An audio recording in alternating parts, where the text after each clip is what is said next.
இந்த வீடியோவில் இப்போ நீங்கள் பார்த்துக்கிட்டு இருக்கிற சம்பவம் என்னன்னு கேட்டால், மனித உரிமை மீறல்ல உச்சகட்டம் என்று தான் செல்லணும். இந்த வீடியோவை அதிகமாக ஷேர் பண்ணுங்க. அது மூலமாக கொஞ்சமாச்சும் யுத்த காலத்தில் என்னதான் நடக்குதுங்கிறத மக்கள் கொஞ்சம் தெரிஞ்சுக்கட்டும்.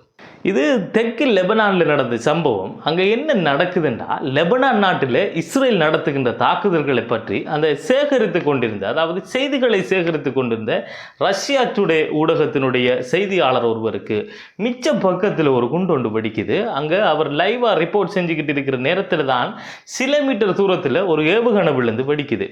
இந்த தாக்குதலால் அந்த செய்தியாளரும் அவருக்கு கூட வந்த கேமரா ஆபரேட்டரும் பலமான காயம் அடைஞ்சிருக்காங்க. இந்த சம்பவம் ஒரு தனிப்பட்ட விஷயம் மட்டுமில்லை, இது ஒரு பெரிய கேள்வி எழுப்புது.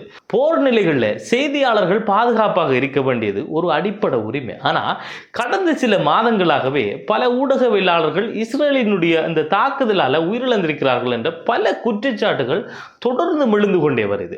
ஆனால் இந்த வீடியோ வெறும் குற்றச்சாட்டு மட்டும் இல்லாமல் அதுக்கு ஒரு சாட்சி என்று ரஷ்யாவோட வெளிநாட்டு அலுவல்கள் அமைச்சக பேச்சாளர் மரியா சகாரோவா சொல்லியிருக்காங்க. இப்போ இங்க ஒரு முக்கியமான கேள்வி ஒன்று எழும்புது. என்னன்னா, செய்திகளை உலகத்துக்கு கொண்டு சேர்க்கிற செய்தியாளர்களுக்கே பாதுகாப்பு இல்லாத போது அங்கே இருக்கிற சாதாரணமான மக்கள், குழந்தைகள், பெண்கள், அவர்கள நிலை எப்படி இருக்கும்?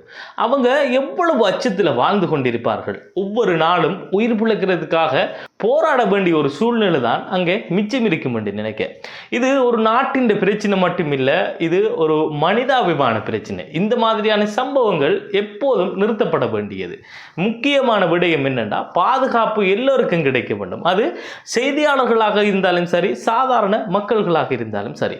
இப்போ அங்கே என்ன நடக்குதுங்கிறத பற்றி மக்களுக்கு கொண்டு சேர்க்கிறது ஊடகவியலாளர்கள் தானே. அவர்களுக்கே இந்த நிலைமை என்றா இதுக்கு மேலே பேசி வேலை இல்லை. இதுபோல மத்திய கிழக்கில் நடக்கின்ற உண்மையான தகவல்கள் இந்த காணொலியை அடுத்தடுத்த தொகுப்பில் நான் வழங்குவதற்கு தயாராக இருக்கிறேன்.